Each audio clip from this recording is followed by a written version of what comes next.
dalam syuting pemburu hantu itu kan memang bukan rekayasa ya, seperti itu adanya ya, kena kebetulan. Kalau kita nggak siap ya bisa lewat gitu. Ketika sudah live ya, secara langsung. Artinya kalau ketika secara langsung itu sama sekali tidak ada yang namanya rekayasa, tidak ada yang namanya dibuat-buat.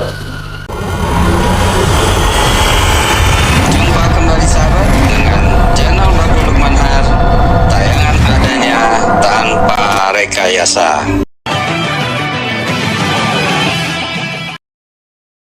Halo sahabat, pada hari ini alhamdulillah Babe kedatangan tamu yang mana ini adalah seorang manajer di samping saya, Gus Ali Rahman, yang tidak asing lagi. Dia seorang manajernya dari tim pemburu hantu. Dan yang kedua adalah Pak DJ, dipanggil mentoknya Pak DJ, yang mana Apa kabar? Nama aslinya dong. nama aslinya saya lupa nih Pak DJ. Ini temenan lama. DJ itu Danang Jaya. Jadi beliau ini masih keturunan Danang Sutowijoyo alias pendiri Mataram Islam. Pak Danang Jaya Ini itu terlalu berlebihan. Ya, Danang Sutowijoyo pendiri kerajaan Mataram Islam kok. Oke. Pak DJ dulu sebagai apa di pemburu hantu ya? Dia sebagai direct shooting atau apa ya? Saya lupa dulu. Kalau saya di pemburu hantu sebagai produser pelaksana. Oh iya, Itu bahasa kerennya. Bahasa kerennya. Bahasa pelengkap penderita. Pelengkap penderita. Ya sahabat, memang begini kalau kita ketemu teman lama ya saling canda, saling apa ya? Ya menemukan suatu kenangan yang lama lah. Kita sudah lama sekali, mungkin sudah berapa tahun. Udah Satu abad ya, satu abad. Tuh, kan selalu bercanda. Gua aja satu abad. Udah abad kedua kita. Baik sahabat, jadi Babe di sini ingin menanyakan pengalaman yang pertama dari Gus Ali Rahman sebagai manajer tim pemburu hantu. Gini Gus, kita kan bukan sering lagi, artinya berinteraksi selalu saat tayang itu dengan hal-hal gaib. Yang saya Babe tanyakan tuh pengalaman apa yang pertama kali mungkin melihat gaib, atau apa yang sangat berkesan atau sangat terkejut yang bisa diceritakan kali ini? Kalau untuk pengalaman gaib artinya melihat hantu itu ya adalah sesuatu yang biasa karena saya orang kampung dan sudah terbiasa. Sebenarnya yang paling ngerenes di hati itu ketika orang yang kita bersihkan bukan hanya rumahnya terdapat gangguan, melainkan ada yang sakit dan sakitnya itu di luar batas kewajaran, dan orang yang mohon maaf kebanyakan orang nggak mampu. Itu yang benar-benar paling menyentuh, dan ini yang memotivasi kami dan teman-teman kami waktu itu untuk terus berkarya, bukannya sekedar cari duit, tetapi juga ya dikit-dikit lah ada nilai ibadah untuk membantu masyarakat. Karena kan kalau Babe sendiri ingat, bukan hanya pribadi ya, lembaga pendidikan bahkan pesantren pun ada yang terkena seperti itu, ada santrinya yang hilang gitu ini. Dan kalau berkaitan dengan penyakit pribadi, ada yang sudah miskin barangkali dalam bahasa kasarnya karena dia sudah berobat ke dokter kemana-mana, karena memang penyakitnya itu faktor X sehingga tidak terdetek. Ketika kita datang terdetek ya harganya sudah habis. Itu yang sebenarnya menurut saya lebih membuat kita itu berempati. Kalau sekedar penampakan ya mungkin beragam lah ya. Itu kan biasanya kalau orang sudah melihat sesuatu hal yang asal atau gaib, biasanya itu sering terpancing, apalagi terus dulu udah biasa di kampung ya Gus, kemudian terjun di dalam tayangan yang betul-betul misteri yang selalu berinteraksi dengan hal gaib. Kira-kira apa yang sangat berkesan atau sangat menakutkan, atau apa cerita yang selama syuting itu dengan hal-hal yang gaib? Kalau menakutkan enggak sih ya, kalau mengerikan ya, apa bedanya takut dengan mengerikan ya? Mengerikan itu ada dua, mungkin pertama ketika saya sendiri kena serang, yang sampai juga yang bantu di sebuah radio di Tasik, itu Tasik ya, radionya pemerintah waktu itu syuting sore-sore, dan saya kena itu, saya oleh, dan alhamdulillah sampai tangan saya sembuh. Artinya dalam syuting pemburu hantu itu kan memang bukan rekayasa ya, seperti itu adanya ya, kena betulan. Kalau kita nggak siap ya bisa lewat gitu.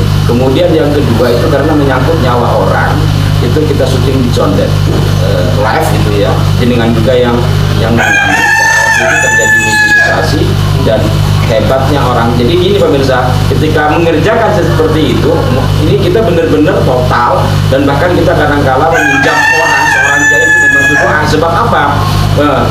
Kadang-kala orang yang nyerang kita itu dia lebih cerdik dari kita. Kita kan konsen kepada syuting, sementara dia mencari kelemahan kita. Saat dicondet itu sang medium, orang yang akan kita masukkan itu yang diserang kan, dalam kondisi dia mengosongkan diri. Itu ngerinya apa? Kalau sampai lewat kan tanggung jawab kita. Betul. Tapi alhamdulillah Allah masih tolong. Oh iya, saya ingat tuh yang dicondet sampai keluar darah ya. Iya. Orangnya juga keluar darah. Terus siapa lagi tuh yang hampir kena diserang? Ya banyak Ya itu. Kalau kita balik sebentar ke Pak Dede. Pak Dede sebagai direktur pelaksana itu tetap kan berhubungan dengan hal-hal gaib ya itu. Pernah nggak karena sering berinteraksi ada sesuatu entah di rumah atau tempat syuting yang pengalaman, wah ini pertama kali saya lihat nih, atau pernah pakai gimana, bisa diceritakan tadi itu? Kalau pengalaman, saya itu masuk di pemburu hantu. Alhamdulillah itu ketika sudah live ya, secara langsung. Artinya kalau ketika secara langsung itu sama sekali tidak ada yang namanya rekayasa, tidak ada yang namanya dibuat-buat. Itu semuanya real gitu.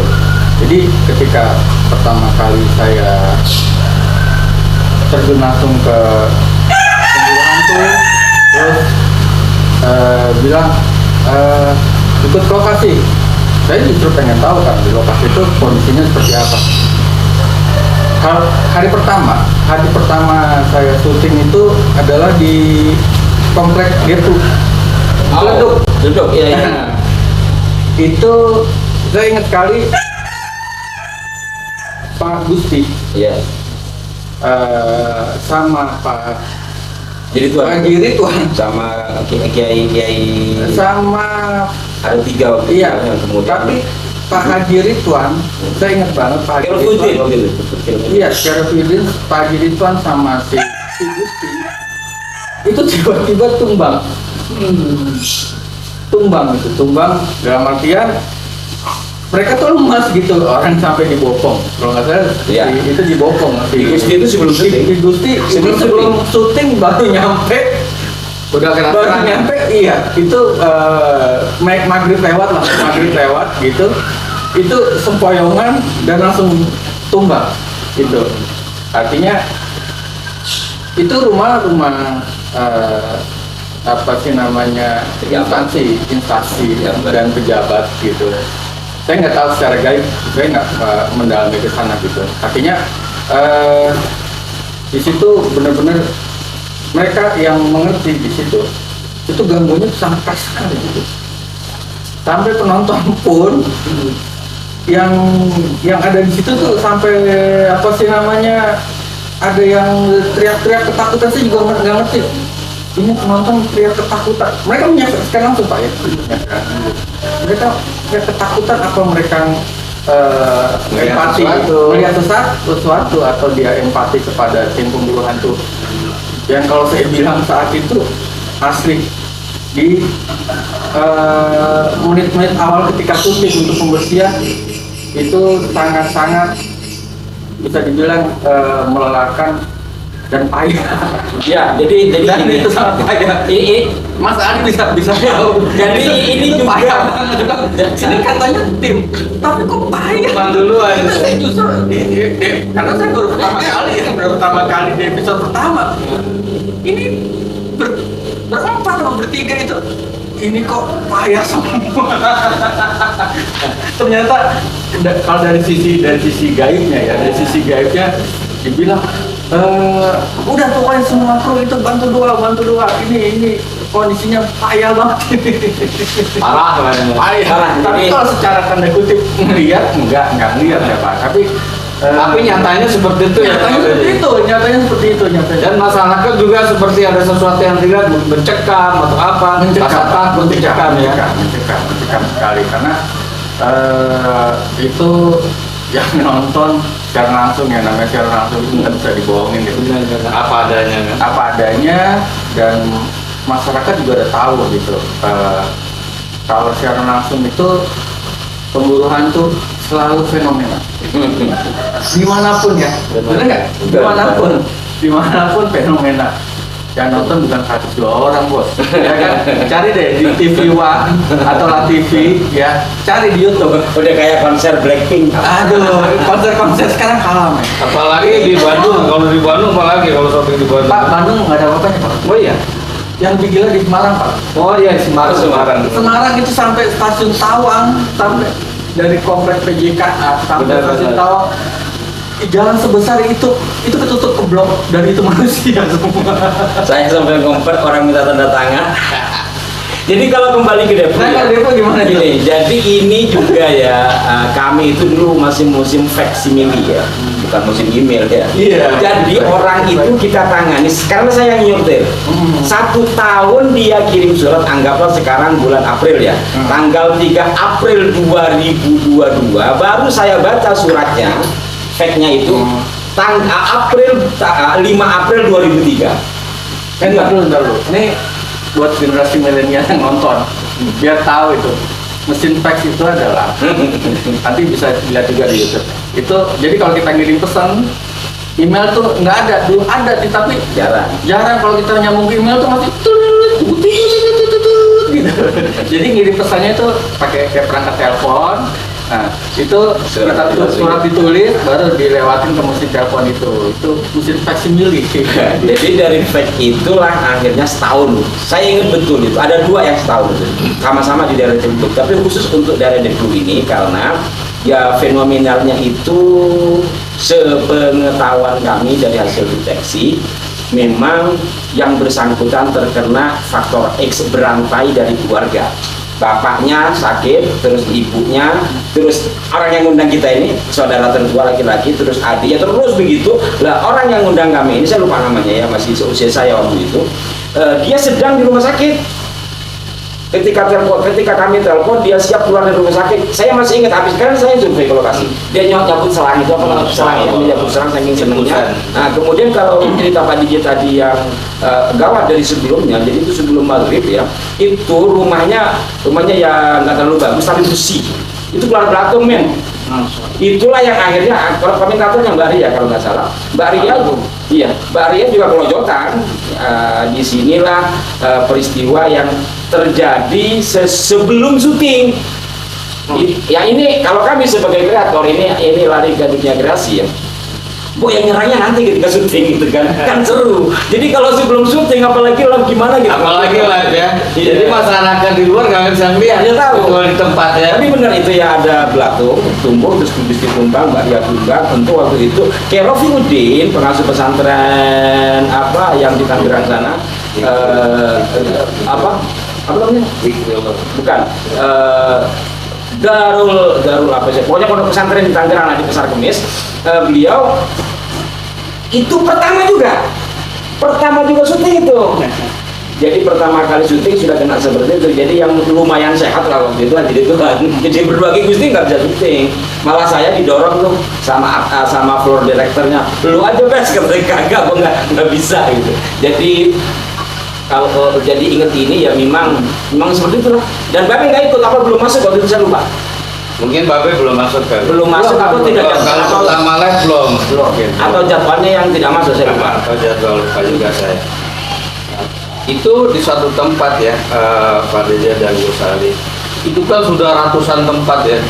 Iya. Kalau pengalaman berdua ini, yang paling dahsyat di daerah mana sih yang paling dahsyat gitu, yang betul-betul wah ini memang paling dahsyat. Pertama yang betul-betul sudah membahayakan pelapor kan, sehingga alhamdulillah bisa tertolong dengan cepat oleh pembunuhan hantu. Kalau membahayakan pelapor sih hampir semua ya, apalagi yang terkena faktorisnya, mohon maaf ya bahasa kasarnya itu kiriman orang itu. Tapi kami selalu menghindari itu ketika kita syuting biar sudah jadi fitnah. Tapi kalau membahayakan bagi pelaku, entah itu tim atau kru ya Sukabumi. Oh iya, Sukabumi. Sukabumi. Kebetulan saya ikut itu. Sukabumi, ingatan saya itu 5 kali syuting itu tidak pernah aman. Saya nggak tahu kenapa. Kalau Sukabumi terlepas dari yang bersifat gaib, ketika tim pemburu hantu datang, kita tuh dikawal pakai rider, polisi. Kita ringan-ringan, dan di situ ada sebuah bengkel besar dan di atasnya itu ada stasiun radio. Ketika kita baru masuk ke lokasi, ternyata ada juga yang menentang. Ya kan? Iya. Jangan salah loh, banyak juga yang kontra dengan pemburu hantu. Padahal niat pemburu hantu datang ke sana itu berdasarkan laporan dari masyarakat. Kita nggak pernah datang ke lokasi. Sekali lagi, kita tidak pernah meminta kepada lokasi untuk dijadikan tempat syuting. Itu yang perlu dicamkan baik-baik. Kita nggak pernah menghibah-hibah, wah di rumah ini serem, nggak pernah. Enggak. Semuanya itu berdasarkan permintaan dan laporan dari masyarakat yang dikirim melalui fax. Nah, zaman dulu pasti pakai fax. Dan itu pun juga kan kita minta, juga kalau live kan, minta persetujuan masyarakat sekitar, RT RW bahkan polisi. Nah, ketika kita di Sukabumi itu, kita juga ada lapor ke RT, RW, terus ke kepolisian. Kenapa kita harus lapor kepada pihak kepolisian? Karena kita akan yakin, seyakin-yakinnya di lokasi itu penonton akan banyak, masyarakat berduyun-duyun akan banyak. Terlebih ketika kita datang ke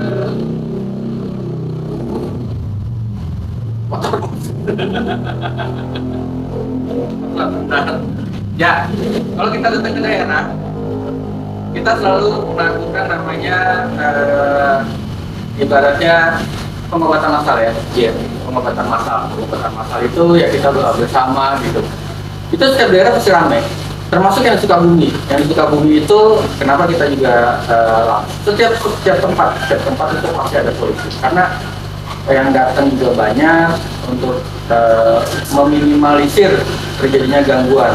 Ya termasuk di Sukabumi ada yang menolak kita.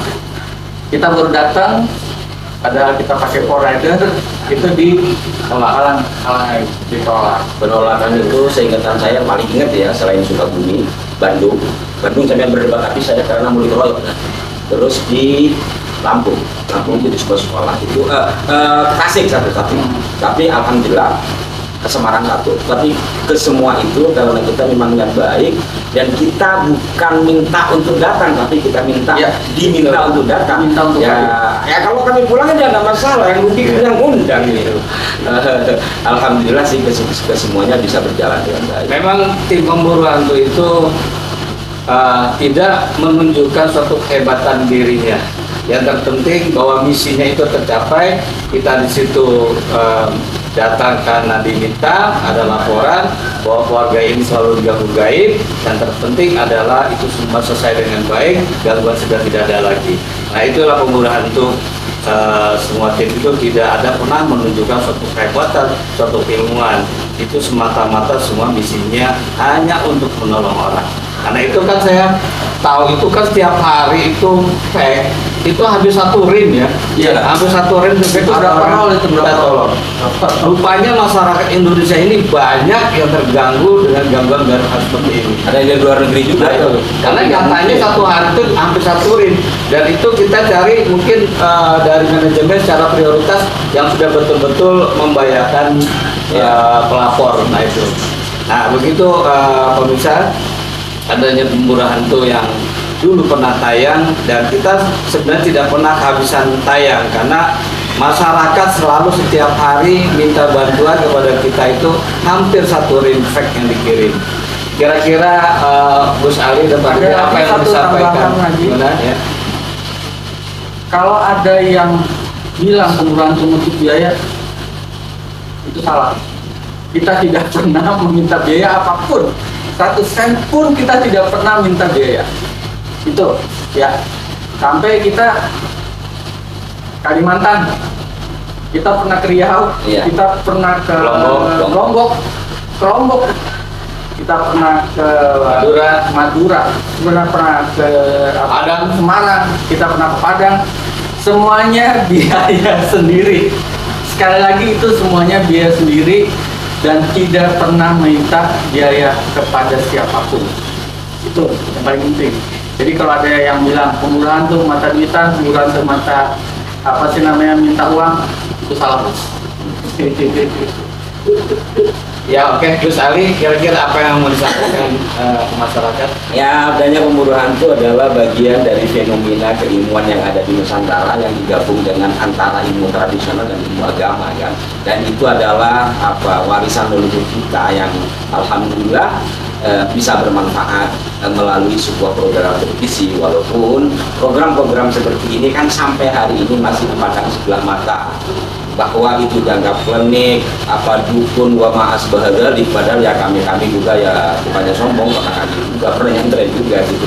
Jadi semua hal yang kita lakukan tetap karena kami muslim semua dalam tim ya, kalau di produser kan macam-macam, kami tetap berpatokan kepada hukum Tuhan yang disepakati oleh para ulama dalam hal apapun yang kita lakukan di pemburu hantu. Artinya koridor keagamaan kami kedepankan. Satu hal yang selalu saya sampaikan mengutip hadis Nabi, ketika ditanya kok kayak begini, Nabi mengatakan terkait dengan pengobatan semisal pemburu hantu, manis tato ayyam fa'ahu falyaf'al. Artinya dari sini. Baik sahabat, di mana saja berada, begitulah cerita yang disampaikan oleh Gus Ali Rahman dan Bapak DJ, pengalaman yang ada di Pemburu Hantu. Semoga kita bisa berjumpa kembali dengan acara yang lain. Mohon maaf adanya. Hasbunallah wa ni'mal wakil. Assalamualaikum warahmatullahi wabarakatuh. Salam.